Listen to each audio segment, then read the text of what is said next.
Hi hello welcome back to my channel. So ಇಲ್ಲಿವರೆಗೂ ನೀವು second year ಎಲೆಕ್ಟ್ರಿಷಿಯನ್ಗೆ ಸಂಬಂಧಪಟ್ಟ ಹಾಗೆ ಅದರಲ್ಲೂ 3 ಫೇಸ್ ಇಂಡಕ್ಷನ್ ಮೋಟಾರ್ ಮತ್ತು ಹಾಗೆ AC ವೈಂಡಿಂಗಿಗೆ ಸಂಬಂಧಪಟ್ಟಂಥ ಕ್ವಶನ್ಗಳನ್ನು ಮಲ್ಟಿಪಲ್ ಕ್ವಶನ್ಗಳಿಗೆ ಆನ್ಸರನ್ನು ಅಂದರೆ ಕ್ವಶನ್ಗಳನ್ನು ಸಾಲ್ವ್ ಮಾಡ್ತಾ ಆನ್ಸರ್ಗಳನ್ನು ಹೇಳ್ತಾ ಹೊರಟಿದ್ವಿ. ಸೊ ಇವತ್ತಿನ ಈ ವಿಡಿಯೋದಲ್ಲಿ ಅದರ ಮುಂದುವರೆದಂಥ ಬರ್ತಕ್ಕಂಥ MCQಗಳನ್ನು ಸಾಲ್ವ್ ಮಾಡ್ತಾ ಹೋಗೋಣ. ಬನ್ನಿ ಹಾಗಾದರೆ ಇದು ಇವತ್ತಿನ ಪಾರ್ಟ್ 7 ಭಾಗ ಇದಾಗಿದೆ. ಪಾರ್ಟ್ 7 ಭಾಗದಲ್ಲಿ ನಾವು ಬರ್ತಕ್ಕಂಥ ಕ್ವಶನ್ಗಳನ್ನು ನೋಡ್ತಾ ಸಾಲ್ವ್ ಮಾಡ್ತಾ how the voltage is received in the rotor of induction motor. So ಇಲ್ಲಿ ನಮಗೆ ಇಂಡಕ್ಷನ್ ಮೋಟಾರ್ ಬರ್ತದೆ, ಅಲ್ಲಿ ರೋಟಾರ್ ಹೇಗೆ ವೋಲ್ಟೇಜನ್ನು ರಿಸೀವ್ ಮಾಡ್ಕೊಳ್ತದೆ, ಸೊ ಯಾವ ರೀತಿ ಇದೆ ಅನ್ನೋದು ನಮಗೆ ಗೊತ್ತಿರಬೇಕು. Construction of AC 3 phase induction motor ಬಗ್ಗೆ ನಮಗೆ ಐಡಿಯಾ ಇತ್ತು ಅಂದರೆ ಸೊ ನಾವು ಇದಕ್ಕೆ ಆನ್ಸರ್ ಮಾಡ್ಬೋದಾಗಿದೆ. ಸೊ ನಮಗೆಲ್ಲ ಗೊತ್ತಿದೆ ಈಗ already principle of 3 phase induction motor. So ಅಲ್ಲಿ ಏನಾಗುತ್ತಪ್ಪ ಅಂತ ಹೇಳಿದ್ರೆ ಈ 3 ಫೇಸ್ ಇಂಡಕ್ಷನ್ ಮೋಟಾರ್ ಅಂತ ಹೆಸರು ಬರೋದಕ್ಕೆ ಒಂದು ಕಾರಣ ಇದೆ. ಅಲ್ಲಿ ನಮಗೆ ಯಾಕೆ 3 ಫೇಸ್ ಮೋಟಾರ್ಗೆ 3 ಫೇಸ್ ಇಂಡಕ್ಷನ್ ಮೋಟಾರ್ ಅಂತ ಕರಿತೀವಿ ಅನ್ನೋದಕ್ಕೆ ಏನಪ್ಪ ಅಂತ ಹೇಳಿದ್ರೆ, ಸೊ ಅಲ್ಲಿ ಏನು ನಾವು ಸ್ಟೇಟಾರಿಗೆ ಸಪ್ಲೈ ಕೊಡ್ತೀವಿ ಆ ಕಾರಣದಿಂದಾಗಿ ಅಲ್ಲೇನಾಗುತ್ತೆ, ಸೊ ಅಲ್ಲಿ ಒಂದು ವೋಲ್ಟೇಜ್ ಎಲ್ಲಿ ಬಿಲ್ಡಪ್ ಆಗುತ್ತೆ ಅಂತ ಹೇಳಿದ್ರೆ ಅಥವಾ ಕರೆಂಟ್ ಅಂತ ಹೇಳ್ತೀವಿ, ವೋಲ್ಟೇಜ್ ಅಥವಾ ಕರೆಂಟಿಂದ rotor by the transformer action. ನಮ್ಗೆ ಗೊತ್ತಿದೆ ಟ್ರಾನ್ಸ್ಫಾರ್ಮರ್ ವರ್ಕಿಂಗ್ ಹೇಗೆ ಆಗುತ್ತೆ ಅನ್ನೋದು. ಸೇಮ್ ಅದೇ ಪ್ರಿನ್ಸಿಪಲ್ ಮೇಲೇ ಇಲ್ಲೇನಾಗುತ್ತೆ 3 ಫೇಸ್ ಇಂಡಕ್ಷನ್ ಮೋಟರ್ನಲ್ಲೂ ಏನೋ ಒಂದು ಮ್ಯೂಚುವಲ್ ಇಂಡಕ್ಷನ್ ಪ್ರಿನ್ಸಿಪಲ್ ಇದೆ. ಆ ಬೇಸ್ ಮೇಲೆ ಏನಾಗುತ್ತೆ ಇಲ್ಲಿ ಕೂಡ 3 ಫೇಸ್ ಇಂಡಕ್ಷನ್ ಮೋಟಾರ್ನ ರೋಟಾರ್ನಲ್ಲಿ ಒಂದು ವೋಲ್ಟೇಜ್ ಅಥವಾ ಕರೆಂಟ್ ಅಂತ ಏನು ಹೇಳ್ತೀವಿ ಅದು ಇಲ್ಲಿ ಉತ್ಪತ್ತಿ ಆಗುತ್ತೆ, ಬಿಲ್ಡಪ್ ಆಗುತ್ತೆ, ಇಂಡ್ಯೂಸ್ ಆಗುತ್ತೆ. ಸೊ ಹಾಗಾಗಿ ನಾವು ಇದನ್ನಿಲ್ಲಿ ಆನ್ಸರ್ನ ಮಾಡ್ಬೋದಾಗಿದೆ. ಇಲ್ಲಿ 4 ಆಪ್ಷನ್ಸ್ ಇದೆ. ಡೈರೆಕ್ಟ್ ಕನೆಕ್ಷನ್ ಫ್ರಮ್ ಸ್ಟೇಟಾರ್ ಅಂತ, ಅಂದರೆ ಸ್ಟೇಟಾರ್ನಿಂದ ರೋಟಾರ್ಗೂ ಕನೆಕ್ಷನನ್ನು ನೇರವಾಗಿ ಕೊಟ್ಟಿರ್ತಾರೆ ಅಂತ ಸಾಧ್ಯ ಇಲ್ಲ ಅಲ್ವಾ. So due to back EMF produced in stator ಅಂತ ಹೇಳ್ತದೆ. ಹಾಗೆ direct connection to rotor from supply and by the transformer action of stator and rotor ಅಂತ. So no doubt at all by the transformer action of stator and rotor ಏನಿದೆ ಈ ಕಾರಣದಿಂದನೇ ನಮಗಲ್ಲಿ ಏನಾಗುತ್ತೆ ರೋಟಾರ್ನ 3 ಫೇಸ್ ಇಂಡಕ್ಷನ್ ಮೋಟಾರ್ನಲ್ಲಿ ರೋಟಾರ್ನಲ್ಲಿ EMF ಇಂಡ್ಯೂಸ್ ಆಗುತ್ತೆ. ಆ ವೇದಲ್ಲಿ ನಾವು ಇದನ್ನು ರಿಸೀವ್ ಮಾಡಬಹುದು ಅಂತ ಹೇಳ್ತೀವಿ. ಸೊ ಆನ್ಸರ್ ಈಸ್ ಡಿ ಅಂತ ಹೇಳ್ತೀವಿ. ಬನ್ನಿ ಹಾಗಾದರೆ ನೆಕ್ಸ್ಟ್ ಕ್ವಶನ್ಗೆ ಹೋಗೋಣ. Which method is applied to control the speed of 3 phase squirrel cage induction motor from its rotor side. So ನಮ್ಗೆ ಗೊತ್ತಿದೆ ರೋಟಾರ್ ಸೈಡ್ನಲ್ಲಿ ಹಾಗೆ ಸ್ಟೇಟಾರ್ ಸೈಡ್ನಲ್ಲಿ ಯಾವ ಮೆಥಡ್ನಲ್ಲಿ ಈ 3 ಫೇಸ್ ಇಂಡಕ್ಷನ್ ಮೋಟಾರನ್ನು ಸ್ಪೀಡನ್ನು ಕಂಟ್ರೋಲ್ ಮಾಡಲಾಗ್ತದೆ ಅಂತೇಳಿ. ಸೊ ಅಂಥದ್ರಲ್ಲಿ ಇಲ್ಲಿ ಕ್ಯಾಸ್ಕಾಡ್ ಆಪ್ರೇಷನ್, ಹಾಗೆ changing applied voltage, changing applied frequency, changing the number of poles ಅಂತೇಳಿ 4 ಆಪ್ಷನ್ಸ್ ಇದೆ. ಬಟ್ ಇಲ್ಲಿ ಕ್ವಶನಲ್ಲಿ ಇರೋದು ಏನಪ್ಪ ಅಂತ ಹೇಳಿದ್ರೆ 3 phase squirrel cage induction motor from its rotor side ಅಂತ ಇದೆ. ಸೊ ರೋಟಾರ್ ಸೈಡ್ ಅಂದಾಗ ನಮ್ಗೆ ಗೊತ್ತಾಗಬೇಕು ಇಲ್ಲಿ speed control method from stator side ಅಂತ ಹೇಳಿದ್ರೆ by changing the applied voltage ಬರುತ್ತೆ, by changing the applied frequency ಬರುತ್ತೆ, ಹಾಗೆ by changing the number of stator poles ಇದೆ ಅದರಲ್ಲಿ ಬರುತ್ತೆ, ಸ್ಟೇಟರ್ ಸೈಡಲ್ಲಿ ಬರುತ್ತೆ. ಅದೇ speed control from rotor side ಅಂತ ಹೇಳಿದಾಗ ರೋಟಾರ್ ರಿಯೋಸ್ಟ್ಯಾಟ್ ಕಂಟ್ರೋಲ್ ಅಂತ ಒಂದು ಮೆಥಡ್ ಬರುತ್ತೆ, ಹಾಗೆ ಕ್ಯಾಸ್ಕೇಡ್ ಆಪ್ರೇಷನ್ ಅಂತ ಒಂದು ಬರುತ್ತೆ, by injecting EMF in rotor circuit ಅಂತ. ಹೀಗೆ 3 ಥರದಲ್ಲಿ ನಾವು 3 ರೀತಿಯಲ್ಲಿ ಈ ಸ್ಪೀಡ್ ಕಂಟ್ರೋಲ್ ಮೆಥಡ್ಗಳಿದ್ದಾವೆ ಸ್ಟೇಟರ್ ಸೈಡ್ ಮತ್ತು ರೋಟಾರ್ ಸೈಡಲ್ಲಿ. ಇಲ್ಲಿ ನಾವು ಈಗ ಆಲ್ರೆಡಿ ನಾನು ಡಿಸ್ಕಷನ್ ಮಾಡ್ತಿದ್ದಾಗೆ ನಿಮ್ಗೆ ಆನ್ಸರ್ ಗೊತ್ತಾಗಿದೆ ಅಂದ್ಕೊಳ್ತೀನಿ. ಸೊ ಇಲ್ಲಿ ಏನಪ್ಪ ಅಂತ ಹೇಳಿದ್ರೆ the answer is cascade operation ಅಂತ ಹೇಳ್ತೀವಿ. ಕ್ಯಾಸ್ಕ್ಯಾಡ್ ಆಪ್ರೇಷನ್ ಅಂದರೆ ನಮ್ಗೆ ಗೊತ್ತಿರಬೇಕು. In this method speed control ಅನ್ನೋದೇನಿದೆ ಇದು ಇಲ್ಲಿ 2 ಥರದ ಮೋಟ್ರ್ಗಳಿರ್ತವೆ. ಒಂದು ಮೇನ್ ಮೋಟಾರ್ A ಅಂತೇಳಿ, ಮತ್ತೊಂದು ಮೋಟಾರ್ B ಅಂತೇಳಿ. ಸೊ ಇಲ್ಲಿ ಆ 2 ಮೋಟಾರ್ಗಳು ಏನಿದ್ದಾವೆ, ಸೊ ಅದನ್ನು ಒಂದು ಮೋಟಾರ್ ಮೇನ್ ಮೋಟಾರ್, ಮತ್ತೊಂದು ಮೋಟಾರ್ನ ಆಕ್ಸಿಲರಿ ಮೋಟಾರ್ ಅಂತ ಹೇಳ್ತೀವಿ. ಒಂದು ಮೇನ್ ಮೋಟಾರಿಗೆ ನಾವು ಏನು ನಮ್ಮ 3 ಫೇಸ್ AC ಸಪ್ಲೈ ಇದೆ ಅದರಿಂದ ಸಪ್ಲೈ ಕೊಡ್ತೇವೆ ಮೇನ್ ಮೋಟಾರ್ಗೆ. ಅದೇ ಆಕ್ಸಿಲರಿ ಮೋಟಾರ್ಗೆ ಇದೆ ಅಲ್ಲ, ಏನು ನಾನೀಗ 3 ಫೇಸ್ನ ಸಪ್ಲೈನ ಯಾವ ಮೋಟ್ರಿಗೆ ಕೊಟ್ಟಿದ್ದೀನಿ ಅದರ ಸ್ಲಿಪ್ ರಿಂಗ್ಸ್ ನಿಂದ ಬರ್ತಕ್ಕಂಥ ಸಪ್ಲೈನ ನಾನು ಈ ಆಕ್ಸಿಲರಿ ಮೋಟಾರಿಗೆ ಕೊಟ್ಟು ರನ್ ಮಾಡ್ತೀನಿ. ಬಟ್ ಏನಪ್ಪ ಅಂತೇಳಿದ್ರೆ ಇವೆರಡು ಒಂದಕ್ಕೊಂದು ಒಂದೇ ಕಪ್ಲಿಂಗಲ್ಲಿರ್ತದೆ. ಮೌಂಟೆಡ್ ಆನ್ ಸೇಮ್ ಶಾಫ್ಟ್ ಅಂತ ಹೇಳ್ತೀವಿ. ಮೌಂಟೆಡ್ ಆನ್ ಸೇಮ್ ಶಾಫ್ಟಲ್ಲಿ ಇರ್ತದೆ. ಆಮೇಲೆ ಬೋತ್ ರನ್ ಎಟ್ ಸೇಮ್ ಸ್ಪೀಡ್ ಅಂತಲೂ ಹೇಳ್ಬೋದು. ಸೊ ಈ ಒಂದು ಬೇಸ್ ಮೇಲೆ ಏನು ಕ್ಯಾಸ್ಕ್ಯಾಡ್ ಆಪ್ರೇಷನ್, ಅದರ ಹೆಸರೇ ಹೇಳೋ ಹಾಗೆ ಕ್ಯಾಸ್ಕ್ಯಾಡ್ ಮಾಡೋದು ಅಂತ ಹೇಳ್ತೀವಿ. ಇದರಲ್ಲಿ ನಾವು 4 ಥರದಲ್ಲಿ ಸ್ಪೀಡ್ಗಳನ್ನು ಪಡಿಬೋದಾಗಿದೆ. 4 ಡಿಫ್ರೆಂಟ್ ಸ್ಪೀಡ್ಸ್ಗಳನ್ನು ಇದ್ರ ಮೇಲೆ ನಾವು ಪಡಿಬಹುದು. ಅದನ್ನು ಕ್ಯಾಸ್ಕ್ಯಾಡ್ ಆಪ್ರೇಷನ್ ಅಂತ ಹೇಳ್ತೀವಿ. ಸೊ ಬನ್ನಿ ಹಾಗಾದರೆ ನೆಕ್ಸ್ಟ್ ಕ್ವಶನ್ಗೆ ಹೋಗೋಣ. Which loss of 3 phase induction motor is determined by blocked rotor test. ನಾವು ಬ್ಲಾಕ್ಡ್ ರೋಟಾರ್ ಟೆಸ್ಟನ್ನು ನೋಡಿದ್ದೀವಿ. ಸೊ ಈ ಬ್ಲಾಕ್ಡ್ ರೋಟಾರ್ ಟೆಸ್ಟ್ ಮಾಡೋದ್ರ ಮುಖಾಂತರ ನಾವು ಯಾವ ಲಾಸನ್ನು ಡಿಟರ್ಮಿನ್ ಮಾಡ್ತೀವಿ, 3 ಫೇಸ್ ಇಂಡಕ್ಷನ್ ಮೋಟ್ರನ್ನ ಯಾವ ಲಾಸನ್ನು ಡಿಟರ್ಮಿನ್ ಮಾಡೋದಕ್ಕೆ ಈ ಬ್ಲಾಕ್ಡ್ ರೋಟರ್ ಟೆಸ್ಟನ್ನು ಬಳಸ್ತೀವಪ್ಪ ಅಂತ ಅಂದರೆ 4 ಆಪ್ಷನ್ಸ್ ಇದೆ ಇಲ್ಲಿ. Copper loss, friction loss, hysteresis loss, ಎಡಿ ಕರೆಂಟ್ ಲಾಸ್ ಅಂತ 4 ಆಪ್ಷನ್ಸ್ಗಳಿದ್ದಾವೆ. ನಿಮಗೆ ಎಡಿ ಕರೆಂಟ್ ಲಾಸ್, ಹಿಸ್ಟರಿಸಿಸ್ ಲಾಸ್ ಎಲ್ಲ ಕರ್ ಆಗುತ್ತೆ ಗೊತ್ತು, ಫ್ರಿಕ್ಷನ್ ಲಾಸ್ ಎಲ್ಲ ಕರ್ ಆಗುತ್ತೆ ಗೊತ್ತು, ಕಾಪರ್ ಲಾಸ್ ಎಲ್ಲಿ ಅಂತಲೂ ಗೊತ್ತಿದೆ. ಸೊ ಕಾಪರ್ ಲಾಸ್ ಅಂದ ತಕ್ಷಣವೇ ನಮಗೆ ಬ್ಲಾಕ್ಡ್ ರೋಟಾರ್ ಟೆಸ್ಟ್ ಅನ್ನೋದು ನೆನಪಿಗೆ ಬಂದುಬಿಡುತ್ತೆ. ಸೊ ನಾವಲ್ಲಿ ಬ್ಲಾಕ್ಡ್ ರೋಟಾರ್ ಟೆಸ್ಟ್ ಮಾಡಿಬಿಟ್ಟು ಏನು ಮಾಡ್ತೀವಿ, ಅಲ್ಲಿ ಬ್ಲಾಕ್ಡ್ ವೋಲ್ಟೇಜ್ ಎಷ್ಟು, ಹಾಗೆಯೇ ಅಲ್ಲಿ ಪವರ್ ಎಷ್ಟು, ಕರೆಂಟ್ ಎಷ್ಟು, ವೋಲ್ಟೇಜ್ ಇನ್ಪುಟ್ ಎಷ್ಟು, ಔಟ್ಪುಟ್ HP ರೇಟಿಂಗ್ಸ್ ಏನು ಎಲ್ಲವನ್ನು ನೋಡ್ಕೊಂಡ್ಬಿಟ್ಟು ಇಲ್ಲಿ ಏನು ಮಾಡ್ತೀವಿ, ಈ ಕಾಪರ್ ಲಾಸನ್ನು ಡಿಟರ್ಮಿನ್ ಮಾಡೋವಂಥದ್ದು ಇರ್ತದೆ. ಸೊ ಹಾಗಾಗಿ ಈ ಬ್ಲಾಕ್ಡ್ ರೋಟಾರ್ ಟೆಸ್ಟ್ ಮುಖಾಂತರ ನಾವು ಮಾಡ್ತಕ್ಕಂಥದ್ದೇನು ಕಾಪರ್ ಲಾಸ್ ಅಂತ ಹೇಳ್ತೀವಿ. ಸೊ ಬನ್ನಿ ಹಾಗಾದರೆ ನೆಕ್ಸ್ಟ್ ಕ್ವಶನ್ಗೆ ಹೋಗೋಣ. Why pre heating is necessary for motors before varnishing in rewinding process. Already ನಾವು ಇದನ್ನು DC ವೈಂಡಿಂಗ್ ಸಂದರ್ಭ ಬಂದಾಗ ಸೇಮ್ ಕ್ವಶನ್ ಬಂದಿತ್ತು. ಅದರಲ್ಲಿ ನಾನು ಇದಕ್ಕೆ ಉತ್ತರವನ್ನು ಹೇಳಿದ್ದೀನಿ ಆಲ್ರೆಡಿ.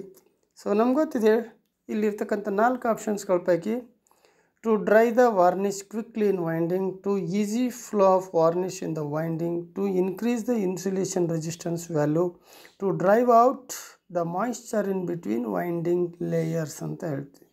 ಸೊ ನಾವು ಬಿಫೋರ್ ವಾರ್ನಿಷಿಂಗ್ ಆ್ಯಂಡ್ ರಿವೈಂಡಿಂಗ್ ಅಂತ ಏನಿದೆ, ವಾರ್ನಿಷಿಂಗ್ ಮಾಡೋದಕ್ಕಿಂತ ಮುಂಚೆ ಏನು ಮಾಡ್ತೀವಪ್ಪ ಅಂತೇಳಿ to drive out the moisture in between winding and layers ಅಂತ ಹೇಳ್ತೀವಿ. ಅಲ್ಲಿ ಏನು ಮಾಯಿಶ್ಚರ್ ಇರ್ತದೋ ಅದನ್ನು ಫಸ್ಟ್ ತೆಗಿಬೇಕು. ನಾವು ವಾರ್ನಿಷಿಂಗ್ ಮಾಡೋದಕ್ಕಿಂತ ಮೊದಲು ಅಲ್ಲಿರ್ತಕ್ಕಂಥ ಮಾಯಿಶ್ಚರನ್ನು ತೆಗಿಬೇಕಾಗಿರುತ್ತೆ. ಹಾಗಾಗಿ ನಾವೇನು ಮಾಡ್ತೀವಿ ಇಲ್ಲಿ, answer is D, to drive out the moisture in between winding layers ಅಂತ ಹೇಳ್ತೀವಿ. So next question is which type of test is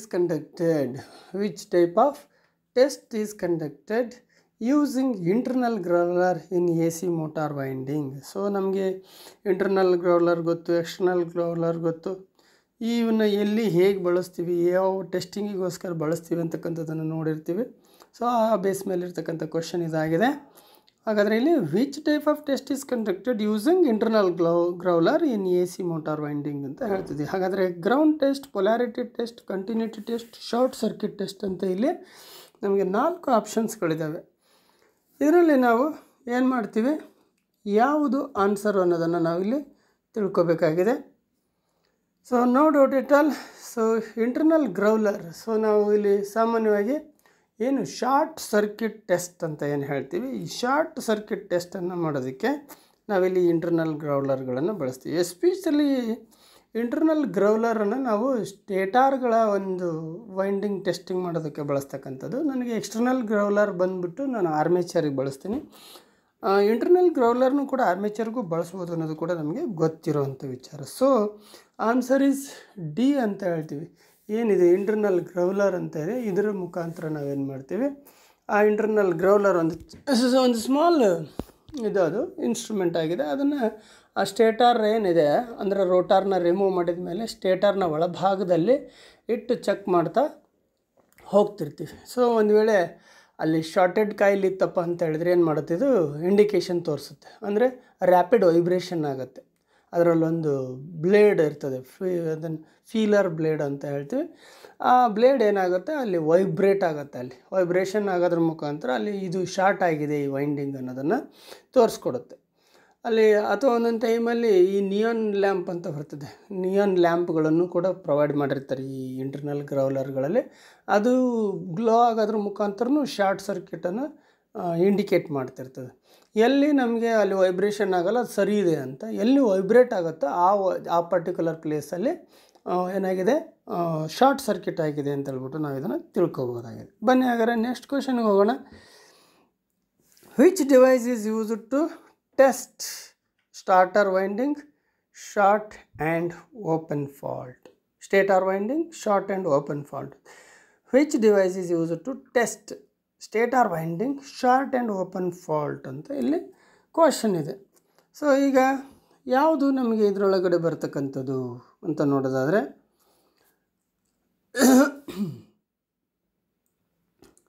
ಟಾಂಗ್ tester, internal growler, external growler, digital multimeter ಅಂತ ಇಲ್ಲಿ ಆಪ್ಷನ್ ಇದೆ. ಈಗಷ್ಟೇ ನಾವು ಜಸ್ಟ್ ಪ್ರೀವಿಯಸ್ಲಿ ನಾವು ಇದ್ರ ಬಗ್ಗೆ ಡಿಸ್ಕಷನ್ ಮಾಡಿದ್ವಿ.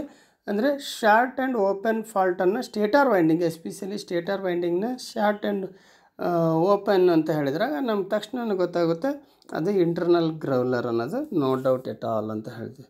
ಸೊ ಆನ್ಸರ್ ಈಸ್ ಬಿ ಅಂತ ಹೇಳ್ತೀವಿ, ಇಂಟರ್ನಲ್ ಗ್ರೌಲರ್ ಅಂತ ಹೇಳ್ತೀವಿ. ಬನ್ನಿ ಹಾಗಾದರೆ ನೆಕ್ಸ್ಟ್ ಕ್ವೆಶನ್ಗೆ ಹೋಗೋಣ. What is the purpose of using thermal cutout in addition to fuse in AC motor circuit? ಸಾಮಾನ್ಯವಾಗಿ ನಾವು ಫ್ಯೂಸ್ ಅಲ್ಲದೆ ಅಡಿಷನ್ ಆಗಿ ನಾವು ಮತ್ತೆ ಕೆಲವೊಂದು ಇದನ್ನು ಬಳಸ್ತೀವಿ. ಏನಪ್ಪ ಅಂದರೆ ಒಂದು ಟೈಪ್ಸ್ ಆಫ್ ಓವರ್ಲೋಡ್ ರಿಲೇಸ್ ಅಂತ ಬರ್ತದೆ.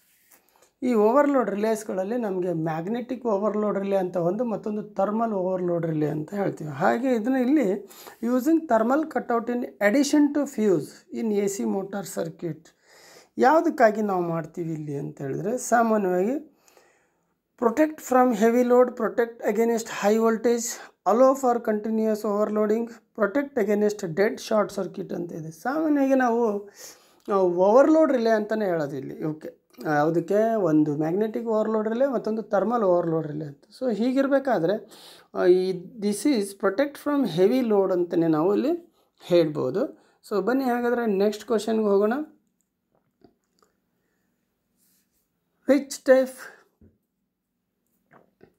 Which type of motor is used to provide high starting torque at variable speed?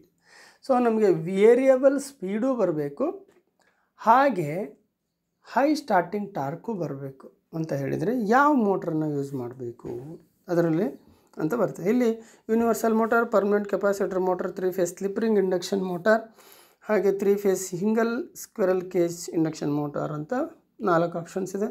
So ನಮಗೆಲ್ಲ ಗೊತ್ತಿದೆ, ನಾವು ಸ್ಟಾರ್ಟಿಂಗ್ ಟಾರ್ಕನ್ನು ಹೆಚ್ಚಿಗೆ ತೊಗೊಳ್ಳೋದಕ್ಕೋಸ್ಕರ ಅಂತಲೇ, ಸ್ಟಾರ್ಟಿಂಗ್ ಟಾರ್ಕನ್ನು ಹೆಚ್ಚಿಗೆ ತೊಗೊಳ್ಬೇಕು ಅನ್ನೋ ಉದ್ದೇಶಕ್ಕಾಗಿಯೇ ನಾವೇನು ಮಾಡ್ತೀವಿ ಅಂತ ಹೇಳಿದ್ರೆ ಸ್ಲಿಪ್ ರಿಂಗ್ ಇಂಡಕ್ಷನ್ ಮೋಟಾರ್ನ ನಾವು ಇಲ್ಲಿ ಡೆವಲಪ್ ಮಾಡಿರೋದು. ಹಾಗೆ ಅದು ವೇರಿಯಬಲ್ ಸ್ಪೀಡಲ್ಲಿ, ಎಲ್ಲಿ ನಮಗೆ ವೇರಿಯಬಲ್ ಸ್ಪೀಡ್ ಮತ್ತು ಸ್ಟಾರ್ಟಿಂಗ್ ಮತ್ತು ರನ್ನಿಂಗ್ ಟಾರ್ಕ್ ಚೆನ್ನಾಗಿರಬೇಕು ಅಂತ ಹೇಳ್ತೇವೆ ಅಂಥ ಜಾಗದಲ್ಲಿ ನಾವು 3 ಫೇಸ್ ಸ್ಲಿಪ್ ರಿಂಗ್ ಇಂಡಕ್ಷನ್ ಮೋಟಾರ್ನ ಬಳಸ್ತೀವಿ ಅನ್ನೋದು ನಮಗೆಲ್ಲ ಗೊತ್ತಿರೋವಂಥದ್ದು. So answer is C, 3 phase slip ring induction motor. ಬನ್ನಿ ಹಾಗಾದ್ರೆ ನೆಕ್ಸ್ಟ್ ಕ್ವಶನ್ಗೆ ಹೋಗೋಣ. What is the relation between torque and slip in AC induction motor ಅಂತ. ಸೊ ಇಲ್ಲಿ 4 ಆಪ್ಷನ್ಸಲ್ಲಿ slip increases, torque decreases, slip increases, torque increases, slip decreases, torque decreases, ಹಾಗೆ slip decreases, torque decreases, 4 ಆಪ್ಷನ್ಸ್ಗಳಿದೆ. So ನಮಗೆ ಇಲ್ಲಿ ಗೊತ್ತಿದೆ ಏನಪ್ಪ ಅಂತ ಹೇಳಿದ್ರೆ, ಯಾವಾಗ ನಮಗೆ ಒಂದು ಮೋಟ್ರ್ನಲ್ಲಿ ಆಲ್ಮೋಸ್ಟ್ ಆಗಿ ಟಾರ್ಕ್ ಅನ್ನೋದು ಏನಿರ್ತದೆ, it is directly with the induced motor current ಅಂತ ಹೇಳ್ತೀವಿ. Torque is directly proportional to the induced motor current. But induced motor current ಜಾಸ್ತಿ ಆದಂಗೆಲ್ಲ ಇಲ್ಲಿ ಏನಾಗಿರುತ್ತೆ, ಸ್ಲಿಪ್ ಜಾಸ್ತಿ ಆಗಿರುತ್ತೆ. ಸೊ ಸ್ಲಿಪ್ ಕೂಡ ಏನಾಗುತ್ತೆ, ಜಾಸ್ತಿ ಇದ್ದೇ ಇರುತ್ತೆ, ಡೈರೆಕ್ಟ್ಲಿ ಪ್ರೊಪೋರ್ಷನೇಟ್ ಆಗಿರ್ತದೆ ಯಾವುದಕ್ಕೆ, ಈ ರೋಟಾರ್ ಕರೆಂಟಿಗೆ. ಸೊ ರೋಟಾರ್ ಕರೆಂಟ್ ಎಲ್ಲಿ ಹೆಚ್ಚಾಗುತ್ತೋ ಅಲ್ಲಿ ಸ್ಲಿಪ್ ಹೆಚ್ಚಿಗಿರುತ್ತೆ, ಎಲ್ಲಿ ಸ್ಲಿಪ್ ಹೆಚ್ಚಿರುತ್ತೆ ಅಲ್ಲಿ ಟಾರ್ಕ್ ಕೂಡ ಜಾಸ್ತಿ ಇರುತ್ತೆ. ಸೊ ಹಾಗಾಗಿ ಆಪ್ಷನ್ಸ್ ಇಲ್ಲಿ ಸ್ಲಿಪ್ ಇನ್ಕ್ರೀಸಸ್, ಟಾರ್ಕ್ ಇನ್ಕ್ರೀಸಸ್ ಅಂತ ಏನಿದೆ that is the right answer ಅಂತ ಹೇಳ್ಬೋದು. ಅದರ ಯಾವುದು ಸೂಟಬಲ್ ಅಲ್ಲ, ಸ್ಲಿಪ್ ಇನ್ಕ್ರೀಸಸ್, ಟಾರ್ಕ್ ಇನ್ಕ್ರೀಸಸ್ ಅಂತ ಹೇಳ್ತೀವಿ. ಅಂದರೆ ನಮಗೆ ಈ ರೋಟಾರ್ ಕರೆಂಟ್ ಇನ್ಕ್ರೀಸ್ ಆದಾಗೆಲ್ಲ ನಮಗೆ ಸ್ಲಿಪ್ ಇನ್ಕ್ರೀಸ್ ಆಗುತ್ತೆ, ಸ್ಲಿಪ್ ಇನ್ಕ್ರೀಸ್ ಆಗೋದ್ರಿಂದ ಟಾರ್ಕ್ ಕೂಡ ಇನ್ಕ್ರೀಸ್ ಆಗುತ್ತೆ ಅನ್ನೋದು ಇಲ್ಲಿ ನಮ್ಗೆ ಗೊತ್ತಿರೋವಂಥದ್ದು. ಸೊ ಬನ್ನಿ ನೆಕ್ಸ್ಟ್ ಕ್ವೆಶನ್ಗೆ ಹೋಗೋಣ. What is effect of A C induction motor if rotor bar is open circuit? So ನಮಗೆ ಕೆಲವೊಂದು ಟ್ರಬಲ್ ಶೂಟಿಂಗ್ ಚಾರ್ಟ್ಗಳು ಬರ್ತವೆ. ಆ ಟ್ರಬಲ್ ಶೂಟಿಂಗ್ ಚಾರ್ಟ್ಗಳಲ್ಲಿ ಇವೆಲ್ಲ ನಾವು ನೋಡ್ಬೋದಾಗಿದೆ. A C induction motor trouble shooting ಚಾರ್ಟಲ್ಲಿ ಏನಪ್ಪ ಅಂತ ಹೇಳಿದರೆ, ನಮ್ಗೆ ಗೊತ್ತಿದೆ ಈ ರೋಟಾರ್ ಬಾರ್ ಓಪನ್ ಸರ್ಕ್ಯೂಟ್ ಆದರೆ ಅಂದರೆ ಸಾಮಾನ್ಯವಾಗಿ ನಮಗೆ over heating of the motor ಅನ್ನೋದಕ್ಕೆ ಸಾಕಷ್ಟು ರೀಸನ್ಗಳಿದ್ದಾವೆ. ಇಲ್ಲಿ ಅದರಲ್ಲಿ ಒಂದು ಇದಾಗಿದೆ ಯಾವುದು, rotor bar is open circuit ಆದರೆ ಏನಾಗುತ್ತೆ ಇಂಡಕ್ಷನ್ ಮೋಟರ್ನಲ್ಲಿ ಯಾವ ಎಫೆಕ್ಟ್ ಆಗುತ್ತೆ ಅಂತ ನೋಡೋದಾದರೆ, vibration of shaft, motor will not start, run in slow speed, over heating of motor. So over heating of motor ಅಂತ ಏನಿದೆ ಇಟ್ ಈಸ್ ಈ ಎಫೆಕ್ಟ್ ಆಗೋವಂಥದ್ದು. ಇಲ್ಲಿ ಈ ರೋಟಾರ್ ಬಾರ್ ಓಪನ್ ಸರ್ಕ್ಯೂಟ್ ಆಯಿತು ಅಂತ ಹೇಳಿದ್ರೆ ಅಂಥ ಜಾಗದಲ್ಲಿ ಏನಾಗುತ್ತೆ, over heating of the motor ಆಗುತ್ತೆ ಅಂತ ಹೇಳ್ಬೋದು. ಸೊ ಬನ್ನಿ ಹಾಗಾದರೆ ನೆಕ್ಸ್ಟ್ ಕ್ವೆಶನ್ಗೆ ಹೋಗೋಣ. Which type of wire is used for rewinding of AC 3-phase motors? Same question ಈ ಡಿ ಸಿ ವೈಂಡಿಂಗ್ನಲ್ಲಿ ಬಂದಿತ್ತು ನಮಗೆ. ಸೊ ಇಲ್ಲಿ super enamelled copper wire, P V C covered copper winding wire, ಹಾಗೆ single cotton covered copper wire, ಹಾಗೆ double cotton covered copper wire ಅಂತ ಇದೆ. So ಸಾಮಾನ್ಯವಾಗಿ ನಮಗೆ ವೈಂಡಿಂಗ್, ಮೋಟಾರ್ ವೈಂಡಿಂಗ್ ಅಂದ ತಕ್ಷಣ ನೆನಪಾಗಬೇಕು ಸೂಪರ್ ಎನಾಮಲ್ಡ್ ಕಾಪರ್ ವೈರನ್ನೇ ನಾವು ಮೋಟಾರ್ ವೈಂಡಿಂಗ್ ಪರ್ಪಸಲ್ಲಿ ಬಳಸ್ತೀವಿ. ಸೊ ಹಾಗೆ ಯಾವ ವೈಂಡಿಂಗು ಕೆಲವೊಂದು ಸಂದರ್ಭದಲ್ಲಿ ಈ ಬೇರೆ ಬೇರೆಯೂ ಇದೆ. ಯಾವುದಂದ್ರೆ P V C covered copper winding ಅವು ಕೆಲವೊಂದು ಕಡೆ ಬಳಸ್ತೀವಿ. ಸೊ ಇಲ್ಲಿ ಎ ಸಿ 3 ಫೇಸ್ ಮೋಟಾರ್ಸ್ ಅಂದ ತಕ್ಷಣ ನಮಗೆ ಇಲ್ಲಿ ಬರ್ತಕ್ಕಂಥದ್ದು ಸೂಪರ್ ಎನಾಮಲ್ಡ್ ಕಾಪರ್ ವೈರ್ ಅಂತ ಹೇಳ್ಬೋದು. ಸೊ ಇಲ್ಲಿ double cotton covered copper wire ಇದೆ, ಅದನ್ನು ಒಂದು ಪರ್ಪಸ್ಗೆ ಯೂಸ್ ಮಾಡ್ತೀವಿ ಅಂತ ಗೊತ್ತು. ಸೊ ಬನ್ನಿ ನೆಕ್ಸ್ಟ್ ಕ್ವೆಶನ್ ನೋಡೋಣ. Which material is used has wedges in winding process? ಏನು ಮೋಟಾರ್ ವೈಂಡಿಂಗ್ ಪ್ರೋಸೆಸ್ ಇದೆ ಆ ವೈಂಡಿಂಗ್ ಮಾಡ್ತಕ್ಕಂಥ ಪ್ರೋಸೆಸ್ಸಲ್ಲಿ ನಾವು ಯಾವ ವಸ್ತುವನ್ನು ಬಳಸ್ಕೊಂಡು, ಇಲ್ಲಿರುವ ಯಾವ ವಸ್ತುಗಳನ್ನು ಬಳಸ್ಕೊಂಡು ವೆಡ್ಜಸ್ ಆಗಿ ಬಳಸ್ಕೊತೀವಿ ಅಂತ. ವೆಡ್ಜಸ್ ಅಂತ ಹೇಳಿದರೆ ಏನಪ್ಪ ಅಂದರೆ ಮೋಟಾರ್ನ ವೈಂಡಿಂಗ್ ಮಾಡಾದಮೇಲೆ ಅಂದರೆ ಕಾಯಿಲನ್ನು ಸ್ಲಾಟಲ್ಲಿ ಸೇರಿಸಿ ಆದಮೇಲೆ ಆ ಕಾಯಿಲು ಸ್ಲಾಟಿಂದ ಹೊರಗಡೆ ಬರದೇ ಇರೋ ಹಾಗೆ ವೈಬ್ರೇಷನ್ ಆಗದೇ ಇರೋ ಹಾಗೆ ಟೈಟಾಗಿ ಒಂದು ವೆಡ್ಜನ್ನು ನಾವು ಸ್ಲಾಟ್ ಒಳಗಡೆ ಸೇರಿಸ್ತಾ ಹೋಗ್ತೀವಿ. ವೆಡ್ಜಸ್ಗಳನ್ನು ಆ ಸ್ಲಾಟ್ ಒಳಗಡೆ ಇನ್ಸರ್ಟ್ ಮಾಡ್ತೀವಿ. ಸೊ ಅದು ಸಾಮಾನ್ಯವಾಗಿ ನಮಗೆ ಇಲ್ಲಿ ಯಾವುದಿರುತ್ತೆ ಅನ್ನೋದನ್ನು ಹೇಳಬೇಕಾಗತ್ತೆ. ಅದು ಫೈಬರ್ ಇರುತ್ತೆ, ಹೆಚ್ಚಾಗಿ ಬೊಂಬು ಇರುತ್ತೆ ಅಂತ ಹೇಳ್ತೀವಿ. ಬಿದಿರು ಅಂತ ಏನು ಹೇಳ್ತಿರಲ್ಲ ಇದನ್ನು, ಈ ಬಿದಿರಿನ ವೆಡ್ಜಸ್ಗಳನ್ನು ನಾವು ಮೋಟಾರ್ ವೈಂಡಿಂಗ್ ಪ್ರೊಸೆಸ್ಸಲ್ಲಿ ಬಳಸ್ತೀವಿ ಅಂತ ಹೇಳ್ಬೋದು. ಸೊ ಬನ್ನಿ ಹಾಗಾದರೆ ನೆಕ್ಸ್ಟ್ ಕ್ವೆಶನ್ಗೆ ಹೋಗೋಣ. Which test in winding is essential before giving supply? So ಇಲ್ಲಿ ನಮಗೆ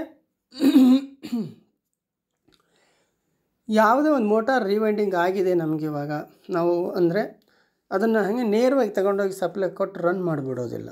ಕೆಲವೊಂದು ಟೆಸ್ಟ್ಗಳಿದ್ದಾವೆ, ಅವೆಲ್ಲ ಟೆಸ್ಟ್ಗಳು ಫಿಲ್ ಆಗಬೇಕು. ಆ ಎಲ್ಲ ಟೆಸ್ಟ್ಗಳೆಲ್ಲ ಅದು ಕ್ವಾಲಿಫೈ ಆದಮೇಲೆ ನಾವು ಅದನ್ನು ಸಪ್ಲೈ ಕನೆಕ್ಟ್ ಮಾಡಿ ಮೋಟಾರ್ನ ರನ್ ಮಾಡ್ತಕ್ಕಂಥದ್ದು. ಅದರಲ್ಲೂ ಎಸೆನ್ಷಿಯಲಿ ಅಂತ ಹೇಳಿದ್ರೆ ಎಸೆನ್ಷಿಯಲ್ ಬಿಫೋರ್ ಗಿವಿಂಗ್ ಸಪ್ಲೈ ಅಂತ ಹೇಳಿದ್ರೆ ಇಲ್ಲಿರೋದು ಯಾವ ಟೆಸ್ಟ್ ತುಂಬ ಎಸೆನ್ಷಿಯಲ್ ಅಂತ ನೋಡೋದಾದರೆ ground test, polarity test, open circuit test and short circuit test ಅಂತ ಇಲ್ಲಿದೆ. ಸೊ ನಮಗಿಲ್ಲಿ ಮೇಯ್ನ್ಲಿ ನಾವೇನು ಹೇಳ್ತೀವಿ ಅಂದರೆ ಪೊಲ್ಯಾರಿಟಿ ಟೆಸ್ಟ್ ಅಂತ ಹೇಳ್ತೀವಿ. ಪೊಲ್ಯಾರಿಟಿ ಟೆಸ್ಟನ್ನು ನಾವಿಲ್ಲಿ ಮಾಡಲೇಬೇಕಾಗುತ್ತೆ. ಅಂದರೆ ಪೊಲ್ಯಾರಿಟಿ ಟೆಸ್ಟಲ್ಲಿ ನಾವು ಬೇರೆ ಬೇರೆ ರೀತಿಯಲ್ಲಿ ಪೊಲ್ಯಾರಿಟಿ ಟೆಸ್ಟ್ ಮಾಡ್ತೀವಿ. ಒಂದು ಮ್ಯಾಗ್ನೆಟಿಕ್ ಕಾಂಪಸ್ ಮೆಥಡ್ ಅಂತ ಬರ್ತದೆ, ಆಮೇಲೆ 2 ಸ್ಕ್ರೂ ಡ್ರೈವರ್ಸ್ ಮೆಥಡ್ ಅಂತ ಬರುತ್ತೆ, ಹಾಗೆ ಸರ್ಚ್ ಕಾಯಿಲ್ ಮೆಥಡ್ ಅಂತ ಬರ್ತದೆ. ಇದನ್ನು ಕರೆಕ್ಟ್ ಗ್ರೂಪ್ ಅಂದರೆ NS ಪೋಲ್ ಕರೆಕ್ಟಾಗಿರಬೇಕು. ಅಲ್ಲಿ depending upon the current direction ಮೇಲೆ ನಮಗೆ ಪೋಲ್ ಎಕ್ಸಿಸ್ಟ್ ಆಗುತ್ತೆ ಅಂತ ಗೊತ್ತೈತಿ. ಸೊ ಒಂದು ವೇಳೆ ಏನಾದ್ರು ಪೋಲ್ ಕರೆಕ್ಟಾಗಿ ಎಕ್ಸಿಸ್ಟ್ ಆಗಿಲ್ಲ ಅಂದರೆ ನಾವು ಕರೆಂಟ್ ಡೈರೆಕ್ಷನನ್ನು ಚೇಂಜ್ ಮಾಡೋದ್ರ ಮುಖಾಂತರ ಪೊಲ್ಯಾರಿಟಿನನ್ನು ಸರಿಪಡಿಸ್ಕೋಬೋದು. ಸೊ ಯಾವುದೇ ಕಾರಣಕ್ಕೂ ಪೊಲ್ಯಾರಿಟಿ ಟೆಸ್ಟ್ ಮಾಡ್ದೇ ನಾವು ಅದನ್ನು ಸಪ್ಲೈ ಕೊಡೋದಿಲ್ಲ ಅಂತ ಹೇಳ್ತೀವಿ. So polarity test is very essential ಅಂತೇಳಿ ಹೇಳ್ಬೋದು. ಸೊ ಅಲ್ಲಿ ಸ್ಕ್ರೂ ಡ್ರೈವರ್ ಬಳಸಿ ಆದರೂ ಮಾಡ್ತೀವಿ ಅಥವಾ ಮ್ಯಾಗ್ನೆಟಿಕ್ ಕಾಂಪಸನ್ನಾಗಿ ಬಳಸಿ ನೋಡ್ತೀವಿ. ಸೊ ಎಲ್ಲ ಥರದಲ್ಲಿ 3 ಥರದಲ್ಲಿ ನಾವು ಈ ಒಂದು ಪೊಲಾರಿಟಿ ಟೆಸ್ಟನ್ನು ಮಾಡ್ಬೋದಾಗಿದೆ ಅಂತ ಗೊತ್ತು. So why the rotor bars are mounted in a slightly skewed position in 3 phase motor. ಸಾಮಾನ್ಯವಾಗಿ ನಮ್ಮ 3 ಫೇಸ್ ಮೋಟಾರ್ನಲ್ಲಿ ನಾವೇನು ಮಾಡ್ತೀವಿ ಅಂತ ಹೇಳಿದ್ರೆ, ರೋಟಾರ್ನ ಬಾರ್ಗಳೇನು ಬರ್ತವೆ, ಈ ರೋಟಾರ್ ಬಾರ್ಗಳು ಹಿಂಗೆ ಸ್ಟ್ರೈಟಾಗಿ ಪ್ಯಾರ್ಲಲ್ಲಾಗಿ ಇರೋದಿಲ್ಲ. ಹಿಂಗೆ ಸ್ಟ್ರೈಟ್ ಪ್ಯಾರ್ಲಲ್ ಇರೋದಿಲ್ಲ. ಬದಲಾಗಿ ಹೇಗಿರುತ್ತಪ್ಪ ಅಂತ ಹೇಳಿದರೆ ಸ್ಕ್ಯೂ ಆಗಿರುತ್ತೆ, ಸ್ವಲ್ಪ ಮಟ್ಟಿಗೆ ಸ್ಕ್ಯೂ ಇರುತ್ತೆ. ಹೇಗಿರುತ್ತೆ ಅಂದರೆ, ಸ್ಕ್ಯೂ ಅಂತ ಹೇಳಿದರೆ ಗೊತ್ತಲ್ಲ ನಿಮಗೆ, ಈ ರೋಟಾರ್ ಬಾರ್ಗಳು ಸಮ್ ಸ್ಕ್ಯೂವಿಂಗ್ ಇರ್ತವೆ, ಹಿಂಗೆ ಕ್ರಾಸಲ್ಲಿ ಬರ್ತದೆ. ಸೊ ಈ ಸ್ಕ್ಯೂ ಇರೋದಕ್ಕೆ ಕಾರಣಗಳಿದ್ದಾವೆ. ಈ ಸ್ಕ್ಯೂ ಯಾಕಿರುತ್ತೆ ಅನ್ನೋದು ಇಂಪಾರ್ಟೆಂಟ್. ಸ್ಕ್ಯೂ ಅಂದರೆ ಹಿಂಗೆ ಟ್ವಿಸ್ಟ್ ಮಾಡಲಾಗಿರ್ತದೆ. ಅದನ್ನು ಆ ಟ್ವಿಸ್ಟಿಂಗ್ ಮಾಡಿದಾಗ ಸ್ಕ್ಯೂ ಅಂದರೆ ಲೈಟ್ಲಾಗಿ ಅಂದರೆ ಸ್ಲೈಟ್ಲಿ ಸ್ಕ್ಯೂಡ್ ಅಂತ ಹೇಳ್ತೇವೆ. ಅದನ್ನು ಲೈಟಾಗಿ ಏನಾಗಿರುತ್ತೆ, ಸ್ಕ್ಯೂ ಅಂತ ಹಿಂಗೆ ಟ್ವಿಸ್ಟ್ ಮಾಡ್ದಂಗೆ ಆಗಿರುತ್ತೆ. ಸೊ ಆ ರೀತಿಯಾಗಿ ಇರ್ತದೆ. ಯಾಕೆ ಅಂತ ರೀಸನ್ ಕೊಡಬೇಕು. ಸೊ ಅಲ್ಲಿ ಇದರಿಂದ ಏನಪ್ಪ ಅಂತ ಹೇಳಿದ್ರೆ ನಮಗೆ ಒಂದು ಯೂನಿಫಾರ್ಮ್ ರೋಟಾರ್ ಫೀಲ್ಡಲ್ಲಿ ನಮಗೆ ಪ್ರೊಡ್ಯೂಸ್ ಆಗುತ್ತೆ ಅಂತ ಹೇಳ್ತೀವಿ. ಮತ್ತೊಂದು ಹಾಗೆ ಅದ್ರ ಜೊತೆಲಿ ಟಾರ್ಕ್ ಕೂಡ ಯೂನಿಫಾರ್ಮ್ ಟಾರ್ಕ್ ಪ್ರೊಡ್ಯೂಸ್ ಆಗುತ್ತೆ ಅಂತೇಳಿ. ಅಲ್ಲದೆ ಮತ್ತೊಂದು ಏನಪ್ಪ ಅಂತ ಹೇಳಿದ್ರೆ, ಏನೊಂದು ಮ್ಯಾಗ್ನೆಟಿಕ್ ನಾಯ್ಸ್ ಅಂತ ಬರ್ತದೆ ಇಂಟರ್ನಲ್ ಆಫ್ ದಿ ಮೋಟಾರಲ್ಲಿ. ಒಂದು ಮ್ಯಾಗ್ನೆಟಿಕ್ ನಾಯ್ಸ್ ಬರ್ತದೆ. ಸೊ ಮೋಟಾರ್ ರನ್ ಇದ್ದಾಗ ಅದನ್ನು ಕೂಡ ತಪ್ಪಿಸ್ಬೋದು ಅಂತ ಹೇಳ್ಬೋದು, ಅದನ್ನು ಕೂಡ ರೆಡ್ಯೂಸ್ ಮಾಡ್ಬೋದು ಅಂತ ಹೇಳ್ತೀವಿ. ಆ ಕಾರಣಕ್ಕಾಗಿ ನಾವೇನು ಮಾಡ್ತೀವಿ ಅಂತ ಹೇಳಿದ್ರೆ, ಇಲ್ಲಿ ಈ ಮೋಟಾರ್ನ ಬಾರ್ಗಳೇನಿದ್ದಾವೆ ಅವನ್ನ ಸ್ಲೈಟ್ಲಿ ನಾವು ರೋಟಾರ್ ಬಾರ್ಗಳನ್ನು ನಾವು ಸ್ಲೈಟ್ಲಿ ಸ್ಕ್ಯೂ ಮಾಡ್ತೀವಿ ಅಂತ ಹೇಳ್ತೀವಿ. So this is the answer is D ಅಂತ ಹೇಳ್ಬೋದು. Produce more uniform rotor field and torque ಅಂತ ಹೇಳ್ತೀವಿ. ಆ್ಯಂಡ್ ಆ್ಯಸ್ ವೆಲ್ ಆ್ಯಸ್ ಏನಪ್ಪ ಅಂತ ಹೇಳಿದ್ರೆ, ಈ ಏನು ರನ್ನಿಂಗಲ್ಲಿ ಒಂದು ಮ್ಯಾಗ್ನೆಟಿಕ್ ನಾಯ್ಸ್ ಬರ್ತದೆ ಆ ಮೋಟ್ರ್ನಲ್ಲಿ, ಅದನ್ನು ಕೂಡ ರೆಡ್ಯೂಸ್ ಮಾಡ್ಬೋದಾಗಿದೆ ಇದರಿಂದ ಅಂತ ಹೇಳ್ಬೋದು. ಬನ್ನಿ ನೆಕ್ಸ್ಟ್ ಕ್ವೆಶನ್ ಹೋಗೋಣ. Which loss is determined by no load test of 3 phase induction motor. So ನಮಗೆ load test, no load test, blocked rotor test ಎಲ್ಲದರ ಬಗ್ಗೆ ಗೊತ್ತಿದೆ. ಸೊ ಇಲ್ಲಿ ನೋ ಲೋಡ್ ಟೆಸ್ಟಲ್ಲಿ ನಾವು ಏನನ್ನು ಡಿಟರ್ಮಿನ್ ಮಾಡ್ತೀವಿ, ನೋ ಲೋಡ್ ಟೆಸ್ಟಲ್ಲಿ ನಾವು ಏನನ್ನು ಡಿಟರ್ಮಿನ್ ಮಾಡ್ಬೋದು? Iron loss, copper loss, friction loss, windage loss ಅಂತೇಳಿ ಇಲ್ಲಿ 4 ಆಪ್ಷನ್ಸ್ ಇದ್ದಾವೆ. ಸೊ ನಮಗೆ no doubt Atal no load test ಅಂದ ತಕ್ಷಣ ನಮಗೆ ಐರನ್ ಲಾಸ್, ಲೋಡ್ ಅಥವಾ ಬ್ಲಾಕ್ಡ್ ರೋಟಾರ್ ಟೆಸ್ಟ್ ಅಂದ ತಕ್ಷಣ ಕಾಪರ್ ಲಾಸ್ ಅನ್ನೋದು ನಮಗೆ ಗೊತ್ತಿರಬೇಕು. ಸೊ ಇಲ್ಲಿ iron loss is the right answer. Copper loss ಅನ್ನೋದು ನಾವು ಆಲ್ರೆಡಿ ಹಿಂದೆ ಜಸ್ಟ್ ಬಿಫೋರ್ದಲ್ಲಿ ಒಂದು ಕ್ವಶನಲ್ಲಿ ನೋಡಿದ್ವಿ. ಬ್ಲಾಕ್ಡ್ ರೋಟಾರ್ ಟೆಸ್ಟನ್ನು ಮಾಡಿದಾಗ ನಾವು ಕಾಪರ್ ಲಾಸನ್ನು ಡಿಟರ್ಮಿನ್ ಮಾಡ್ತೀವಿ. ನೋ ಲೋಡ್ ಟೆಸ್ಟ್ ಮಾಡಿದಾಗ ನಾವು ಐರನ್ ಲಾಸನ್ನು ಡಿಟರ್ಮಿನ್ ಮಾಡ್ತೀವಿ ಅನ್ನೋದು ನಮ್ಗೆ ಗೊತ್ತಿರಬೇಕು. ಸೊ ಆನ್ಸರ್ ಈಸ್ ಎ ಅಂತ ಹೇಳ್ತೀವಿ. ಬನ್ನಿ ಹಾಗಾದರೆ ನೆಕ್ಸ್ಟ್ ಕ್ವಶನ್ಗೆ ಹೋಗೋಣ. Which method of speed control two variable speeds. Which method of speed control 2 variable speeds only obtained in 3 phase motors ಅಂತ ಬರುತ್ತೆ. ಸೊ ಇಲ್ಲಿ ಯಾವುದೋ ಒಂದು ಈ ಮೆಥಡಲ್ಲಿ, ಇದರಲ್ಲಿರ್ತಕ್ಕಂಥ ಯಾವುದೋ ಒಂದು ಮೆಥಡಲ್ಲಿ ನಾವೇನು ಮಾಡ್ತೇವೆ ಅಂತ ಹೇಳಿದ್ರೆ, ಕೇವಲ 2 ವೇರಿಯಬಲ್ ಸ್ಪೀಡನ್ನು ನಾವು ಇಲ್ಲಿ ತೊಗೊಳ್ತಕ್ಕಂಥದ್ದಿದೆ. ಸೊ ಅಂಥದ್ದು ಏನು ಅದು ಅಂತ ಹೇಳಿದ್ರೆ, by rotor rheostat control, by changing applied frequency, by changing the applied voltage, by changing the number of stator. So ಇಲ್ಲಿ ನಮಗೆ ಗೊತ್ತಿದೆ ಸ್ಪೀಡ್ ಆಫ್ ದಿ ಮೋಟಾರ್ ಅಂದರೆ ಗೊತ್ತಿದೆ ನಮಗೆ 120F ಡಿವೈಡೆಡ್ ಬೈ ಏನಂತ ಹೇಳ್ತೀವಿ, ಪಿ ಅಂತ ಹೇಳ್ತೀವಿ. So 120F divided by P ಇದು ಮೋಟಾರ್ನ ಸ್ಪೀಡ್ ಅದ್ರ ಮೇಲೆ ಡಿಪೆಂಡ್ ಇದೆ ಅಂತೆ. ಸೊ ಇಲ್ಲಿ ಅದನ್ನು ಹೊರತುಪಡಿಸಿ ನಾವು ಈ 3 ಫೇಸ್ ಮೋಟಾರ್ನಲ್ಲಿ ನಾವು 2 ವೇರಿಯಬಲ್ ಸ್ಪೀಡನ್ನು ಪಡಿತಕ್ಕಂಥ ಒಂದು ಮೆಥಡ್ ಇದೆ. ಅದು ಇವುಗಳಲ್ಲಿ ಯಾವುದು ಅಂತೇಳಿ ನಾವು ನೋಡೋದಾದರೆ, that is by changing the number of stator poles ಅಂತ ಹೇಳ್ತೀವಿ. ಸೊ ಏನು ಒಂದು ರೋಟರಿ ಸ್ವಿಚ್ ಅಂತ ಬರುತ್ತೆ, ಅದರಲ್ಲಿ ಪೋಲ್ ಚೇಂಜಿಂಗ್ ಸ್ವಿಚ್ ಅಂತಲೇ ಹೇಳ್ತೀವಿ ನಾವು ಅದನ್ನು. ಪೋಲ್ ಚೇಂಜಿಂಗ್ ಸ್ವಿಚ್ನ ಮುಖಾಂತರ 2 ಡಿಫ್ರೆಂಟ್ ವೇರಿಯಬಲ್ ಸ್ಪೀಡನ್ನು ನಾವು 3 face ಮೋಟರ್ನಲ್ಲಿ ಪಡಿಬೋದಾಗಿದೆ.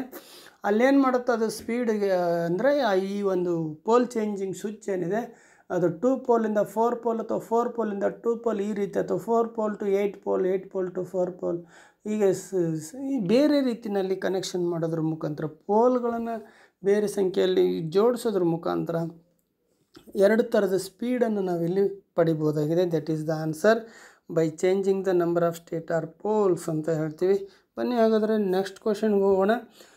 Y slip ring induction motor is fitted with wound rotor ಅಂತ ಹೇಳ್ತೀವಿ. ಸೊ ವೌಂಡ್ ರೋಟಾರ್ ಮೇಲೆ ಯಾಕಿದೆ ನಮಗೆ ಇಲ್ಲಿ slip ring induction motor is fitted with wound rotor, why, ಯಾಕೆ ಅಂಥೇಳಿ ಕ್ವಶನ್ ಇದೆ. ಇಲ್ಲಿ ಕ್ವಶನಲ್ಲಿ ನಮಗೆ ಆಪ್ಷನ್ಸಲ್ಲಿ to reduce the slip, to control the speed, to reduce the losses, to get high starting and running torque ಅಂತ ಇದೆ. ಸೊ ನಮ್ಗೆ ಗೊತ್ತಿದೆ ಸ್ಲಿಪ್ ರಿಂಗ್ ಇಂಡಕ್ಷನ್ ಮೋಟರ್ನಲ್ಲಿ ಏನು ಈ ರೋಟಾರ್ ಇದೆ ಅದರದ್ದು ವೌಂಡ್ ರೋಟಾರ್ ಇರೋದಕ್ಕೆ ಮೇನ್ ರೀಸನ್, ವೌಂಡ್ ರೋಟಾರ್ ಮಾಡೋದಕ್ಕೆ ಮೇನ್ ರೀಸನ್ ಏನಪ್ಪ ಅಂತ ಹೇಳಿದರೆ ನಮಗೆ ಸ್ಟಾರ್ಟಿಂಗ್ ಟಾರ್ಕ್ ಮತ್ತು ರನ್ನಿಂಗ್ ಟಾರ್ಕ್ ಜಾಸ್ತಿ ಬೇಕಾದಂಥ ಅಪ್ಲಿಕೇಶನ್ಗಳಿದ್ದಾಗ ಸೊ ನಾನೇನು ಮಾಡ್ತೀನಿ ಅಲ್ಲಿ ವೌಂಡ್ ರೋಟಾರಿಗೆ ಸ್ಟಾರ್ಟರ್ನ ಮುಖಾಂತರ ಅಡಿಷ್ನಲ್ ರೆಸಿಸ್ಟೆನ್ಸನ್ನು ಸೇರಿಸ್ಕೊಂಡು ನಾನು ಸ್ಟಾರ್ಟಿಂಗ್ ಟಾರ್ಕನ್ನು ಮತ್ತು ರನ್ನಿಂಗ್ ಟಾರ್ಕನ್ನು ನನಗೆ ಹೆಚ್ಚು ಪಡೆಯೋದಕ್ಕೆ ಸಾಧ್ಯ ಆಗುತ್ತೆ. ಹಾಗಾಗಿ ನಾವು ಈ ವೌಂಡ್ ರೋಟಾರನ್ನ ಸ್ಲಿಪ್ ರಿಂಗ್ ಇಂಡಕ್ಷನ್ ಮೋಟರ್ನಲ್ಲಿ ಬಳಸ್ತೀವಿ. ಸೊ ಆನ್ಸರ್ ಈಸ್ ಡಿ ಅಂತ ಹೇಳ್ಬೋದು. ಬನ್ನಿ ಹಾಗಾದರೆ ನೆಕ್ಸ್ಟ್ ಕ್ವಶನ್ ಹೋಗೋಣ. What is the function of timer in automatic star delta starter? So ನಮಗೆ ಆಟೋಮೆಟಿಕ್ ಸ್ಟಾರ್ ಡೆಲ್ಟಾ ಸ್ಟಾರ್ಟರ್ನಲ್ಲಿ ಒಂದು ಟೈಮರ್ ಅಂತ ಬರ್ತದೆ. ಸೆಮಿ ಆಟೋಮೆಟಿಕ್ ಸೆಮಿ ಆಟೋಮೆಟಿಕ್ನಲ್ಲಿ ನಾವೇ ಸ್ಕಿಲ್ ಆಗಿ ಅದನ್ನು ಆಪ್ರೇಟ್ ಮಾಡಬೇಕಾಗತ್ತೆ. ಆದರೆ ಆಟೋಮೆಟಿಕ್ ಸ್ಟಾರ್ ಡೆಲ್ಟಾ ಸ್ಟಾರ್ಟರ್ನಲ್ಲಿ ಒಂದು ಟೈಮರ್ ಇರುತ್ತೆ, ಅದನ್ನು ಮ್ಯಾನ್ಯುವಲಾಗಿ ಮಾಡ್ಕೊಳ್ತದೆ. ಆಟೋಮೆಟಿಕಲ್ಲಿ ಅದೇ ಮಾಡ್ಕೊಳ್ತದೆ. ಏನು ಮಾಡ್ಕೊಳ್ತದೆ ಹಂಗೆ ಅಂಥೇಳಿ ಇಲ್ಲಿ options: trip at overload, switch on at preset time, change from star to delta, switch off at preset time ಅಂತ ಇದೆ. ಸೊ ಇಲ್ಲಿ ಏನಕ್ಕೋಸ್ಕರ ನಾವಿಲ್ಲಿ ಟೈಮರ್ನ ಬಳಸಿದ್ದೀವಿ ಆಟೋಮೆಟಿಕ್ ಸ್ಟಾರ್ ಡೆಲ್ಟಾ ಸ್ಟಾರ್ಟರ್ದಲ್ಲಿ ಅಂದರೆ ನಾವು change from the star to delta. So motor start ಆಗಬೇಕಾದ್ರೆ ಸ್ಟಾರಲ್ಲಿ ಸ್ಟಾರ್ಟ್ ಆಗುತ್ತೆ, ರನ್ನಿಂಗ್ ಆಗೋ ಅಷ್ಟೊತ್ತಿ ಡೆಲ್ಟಾ ಹೋಗಬೇಕಾಗಿದೆ. ಸೊ ಸೆಮಿ ಆಟೋಮೆಟಿಕಲ್ಲಾದರೆ ನಾವು ಆನ್ ಬಟನನ್ನು ಹಿಂಗೆ ಒತ್ತಿ ಹಿಡಿದು ಒಂದು ಮೋಟಾರ್ ಒಂದು ಸರ್ಟೆನ್ ಸ್ಪೀಡಿಗೆ ಹೋಗೋವರೆಗೂ, ಒಂದು 80% ಸ್ಪೀಡಿಗೆ ರೀಚ್ ಆಗೋವರೆಗೂ ಆ ಬಟನ್ನ ಒತ್ತಿ ಹಿಡಿದು ಇನ್ನೇನು ಒಂದು 80% ಸಿಂಕ್ರನಸ್ ಸ್ಪೀಡ್ ರೀಚ್ ಆಯಿತು ಅಂತಂದಂಗೆ ಆ ಬಟನ್ ಕೈ ಬಿಡ್ತಿದ್ವಿ. ಆವಾಗ ಸ್ಟಾರ್ ಕಾಂಟ್ಯಾಕ್ಟಲ್ಲಿದ್ದು ಡೆಲ್ಟಾ ಕಾಂಟ್ಯಾಕ್ಟಿಗೆ ಚೇಂಜ್ ಆಗ್ತಾಯಿತ್ತು. ಬಟ್ ಅದನ್ನು ನಾವು ಸ್ಕಿಲ್ಡ್ ಪರ್ಸನ್ ಮಾತ್ರ ಅದನ್ನು ಆ ರೀತಿ ಮಾಡೋದಕ್ಕಾಗತ್ತೆ. ಎಲ್ಲ ಸಂದರ್ಭದಲ್ಲೂ ನಾವು ಒಂದೇ ರೀತಿಯಲ್ಲಿ ಎಲ್ಲದನ್ನು ಟೈಮನ್ನು ಮಾಡ್ಕೊಳ್ಳೋಕ್ಕಾಗೋದಿಲ್ಲ ಅಂತೇಳ್ಬಿಟ್ಟು ಇಲ್ಲೇನು ಮಾಡೋದು, ಒಂದು ಟೈಮರ್ನ ನಾವಲ್ಲಿ ಹಾಕಲಾಗ್ತದೆ ಆಟೋಮೆಟಿಕ್ ಸ್ಟಾರ್ ಡೆಲ್ಟಾ ಸ್ಟಾರ್ಟರ್ನಲ್ಲಿ. ಆ ಆಟೋಮೆಟಿಕ್ ಸ್ಟಾರ್ ಡೆಲ್ಟಾ ಸ್ಟಾರ್ಟರ್ನಲ್ಲಿರ್ತಕ್ಕಂಥ ಟೈಮರ್ ಫಂಕ್ಷನ್ ಏನಪ್ಪ ಅಂತ ಹೇಳಿದ್ರೆ ಅದು ಒಂದು ಸರ್ಟೆನ್ ಟೈಮ್ ಆಗ್ತಿದ್ದಂಗೆ ಅದನ್ನು ಸ್ಟಾರಿಂದ ಡೆಲ್ಟಾಗೆ ಅದನ್ನು ಚೇಂಜ್ ಮಾಡ್ತಕ್ಕಂಥ ಫಂಕ್ಷನನ್ನು ಇದು ಮಾಡ್ತದೆ. ಸೊ ಆನ್ಸರ್ ಈಸ್ ಸಿ ಅಂತ ಹೇಳ್ತೀವಿ. ಬನ್ನಿ ಹಾಗಾದರೆ ನೆಕ್ಸ್ಟ್ ಕ್ವಶನ್ಗೆ ಹೋಗೋಣ. Which instrument is used to measure insulation resistance of a 3-phase induction motor? So ನಮಗೆಲ್ಲ ಗೊತ್ತಿದೆ 3-phase ಇಂಡಕ್ಷನ್ ಮೋಟಾರ್ನ ಇನ್ಸುಲೇಷನ್ ರೆಸಿಸ್ಟೆನ್ಸನ್ನು ಚೆಕ್ ಮಾಡೋದಕ್ಕೆ ಬಳಸ್ತಕ್ಕಂಥದ್ದು. ಇನ್ಸುಲೇಷನ್ ರೆಸಿಸ್ಟೆನ್ಸ್ ಅಂದ ತಕ್ಷಣ ದಟ್ ಈಸ್ ಮೆಕ್ಕರ್ ಅಂತ ಹೇಳ್ತೀವಿ. So multimeter, shunt type ohmmeter, series type ohmmeter, ಇದು ಬೇರೆ ಬೇರೆ ರೆಸಿಸ್ಟೆನ್ಸನ್ನು ಮೆಜರ್ ಮಾಡೋದಕ್ಕೆ ಬಳಸ್ತಕ್ಕಂಥದ್ದು. ಬಟ್ ಮೆಗ್ಗರ್ ಏನಿದೆ ಇದು 3-phase ಇಂಡಕ್ಷನ್ ಮೋಟರಲ್ಲಿ ಒಟ್ಟಾರೆಗೆ insulation resistance. So answer is A ಅಂತ ಹೇಳ್ತೀವಿ. ಬನ್ನಿ ನೆಕ್ಸ್ಟ್ ಕ್ವಶನಲ್ಲಿ which test in winding is illustrated? So ಈ ಚಿತ್ರದಲ್ಲಿ ಒಂದು ಟೆಸ್ಟ್ ಕಣ್ಣು ಮುಂದೆ ಕಾಣ್ತಾ ಇದೆ ನಮಗೆ. ಸೊ ಆ ಟೆಸ್ಟ್ ಯಾವ ಮೆಥಡ್ದು ಏನನ್ನು ಹೇಳ್ತಾ ಇದೆ ಅಲ್ಲಿ ಅಂತ. ಸೊ 4 ಆಪ್ಷನಲ್ಲಿ polarity test, ground test, continuity test, short circuit test ಅಂತ ಇಲ್ಲಿದೆ. ಸೊ ನಮಗೆ ಗೊತ್ತಿದೆ ಈ ಒಂದು ಮೆಥಡು. ಇಲ್ಲಿ ನಾವು ಪೊಲಾರಿಟಿ ಟೆಸ್ಟ್ ಮಾಡೋದಕ್ಕೆ ನಾವು ಮ್ಯಾಗ್ನೆಟಿಕ್ ಕಾಂಪಸ್ ಮೆಥಡ್ ಹಾಗೂ 2 ಸ್ಕ್ರೂ ಡ್ರೈವರ್ ಮೆಥಡ್ ಮತ್ತೊಂದು ಸರ್ಚ್ ಕಾಯಿಲ್ ಮೆಥಡ್ ಅಂತ ಹೇಳಿ ನಾವು ಈ ಜಸ್ಟ್ ಬಿಫೋರ್ದಲ್ಲಿ ಡಿಸ್ಕಷನ್ ಮಾಡಿದ್ವಲ್ವ. ಸೊ ಈ ಚಿತ್ರದಲ್ಲಿ ಕಾಣ್ತಕ್ಕಂಥದ್ದು ಏನಪ್ಪ ಅಂತ ಹೇಳಿದ್ರೆ ಇದರಲ್ಲಿ ಕಾಂಪಾಸ್ ನೀಡ್ಲ್ ಅಂತ ಏನು ಹೇಳ್ತೀವಿ ಅಥವಾ ಮ್ಯಾಗ್ನೆಟಿಕ್ ಕಾಂಪಸ್ ಮೆಥಡ್ ಇದಾಗಿದೆ. So this is polarity test ಅಂತ ಹೇಳ್ತೀವಿ.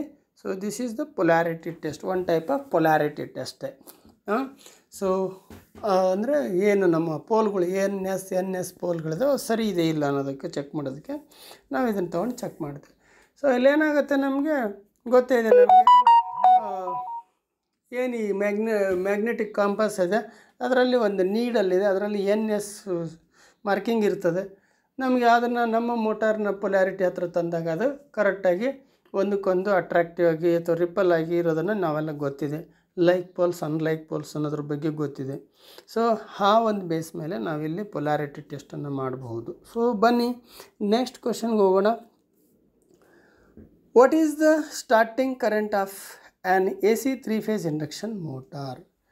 ಸೊ ಸಾಮಾನ್ಯವಾಗಿ ನಮ್ಮ AC 3-phase ಇಂಡಕ್ಷನ್ ಮೋಟಾರ್ಗಳು ಎಷ್ಟು ಕರೆಂಟನ್ನು ಜಾಸ್ತಿ ತೊಗೊಳ್ತವೆ ಅನ್ನೋದ್ರ ಬಗ್ಗೆ ಗೊತ್ತಿದೆ ನಮಗೆ. 1 to 2 times of full load current, 2 to 3 times of full load current, 4 to 5 times of full load current, 5 to 6 times of full load current ಅಂತ 4 ಆಪ್ಷನ್ ಇದೆ.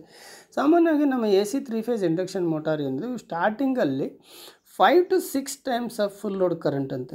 ಏನು ಒಂದು ಮೋಟಾರ್ ಒಂದು 5 ಆಂಪ್ಸ್ ತಗೊಳ್ತಂತಂದು 25 ಆಂಪ್ಸ್ ಹಿಂಗೆ ಅಂದರೆ 5 to 6 ಟೈಮ್ಸ್ನಷ್ಟು ಹೆಚ್ಚು. ಅದಕ್ಕೋಸ್ಕರ ಮೋಟಾರ್ ಸ್ಟಾರ್ಟ್ ಮಾಡಿದಾಗ ನಾವು ಅಮ್ಮೀಟ್ರನ್ನ ಅಬ್ಸರ್ವ್ ಮಾಡ್ತಾಯಿದ್ರೆ ಏನಾಗುತ್ತೆ, ಅದು ಹೈ ಕರೆಂಟನ್ನು ತೋರಿಸ್ಬಿಟ್ಟು ಆಮೇಲೆ ನಿಧಾನಕ್ಕೆ ಒಂದು ರನ್ನಿಂಗ್ ಕರೆಂಟಿಗೆ ಬಂದು ನಿಂತ್ಕೊಳ್ಳುತ್ತೆ, ಕಡಿಮೆ ರೇಂಜಿಗೆ ಬಂದು ನಿಂತ್ಕೊಳ್ಳುತ್ತೆ. ಇದನ್ನೆಲ್ಲ ನಾವು ಪ್ರಾಕ್ಟಿಕಲಾಗಿ ಅಬ್ಸರ್ವ್ ಮಾಡಿ. So answer is 5 to 6 times of full load current ಅಂತ ಹೇಳ್ತೀವಿ. ಬನ್ನಿ ನೆಕ್ಸ್ಟ್ ಕ್ವಶನ್ಗೆ ಹೋಗೋಣ.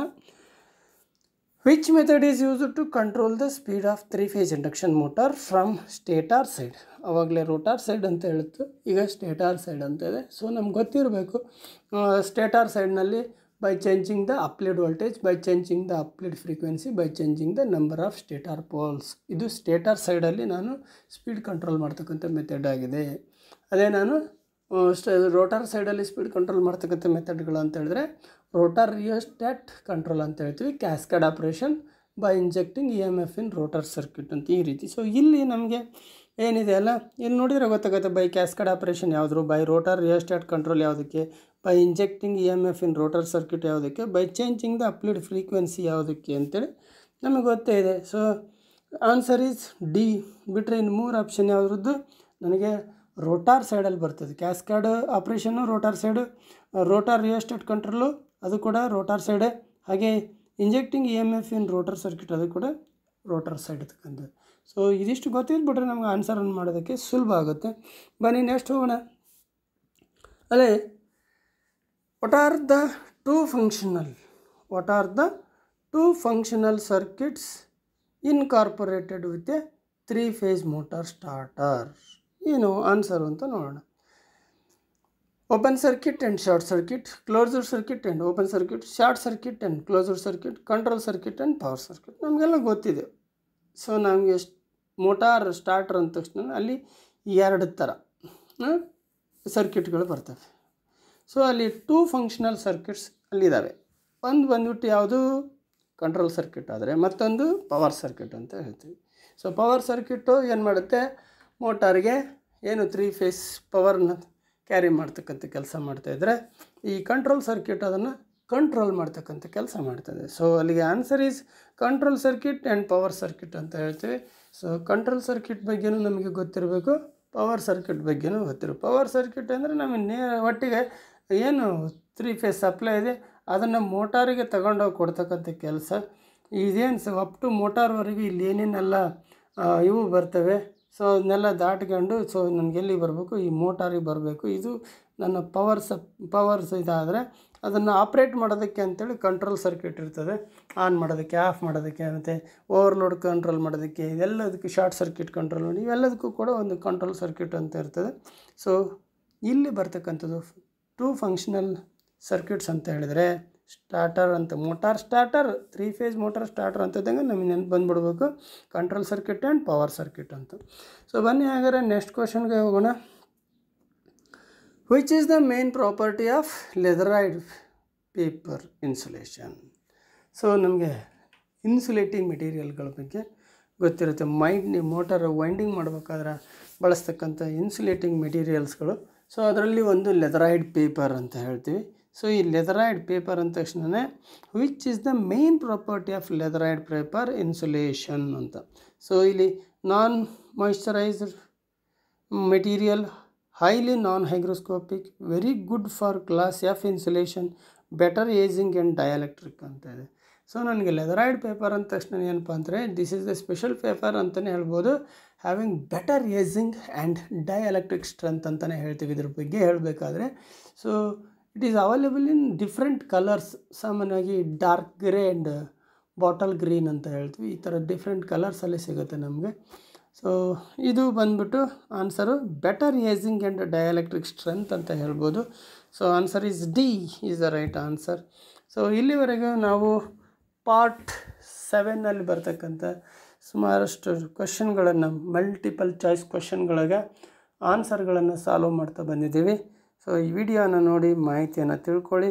ಮುಂದೆ ಬರ್ತಕ್ಕಂಥ CBT ಆನ್ಲೈನ್ ಪರೀಕ್ಷೆಗೆ ಸಿದ್ಧರಾಗಿ ಒಳ್ಳೆಯ ಅಂಕಗಳನ್ನು ಪಡೆಯಿರಿ ಅಂತ ಹೇಳ್ತಾ ಎಲ್ಲರಿಗೂ have a nice day. Thank you.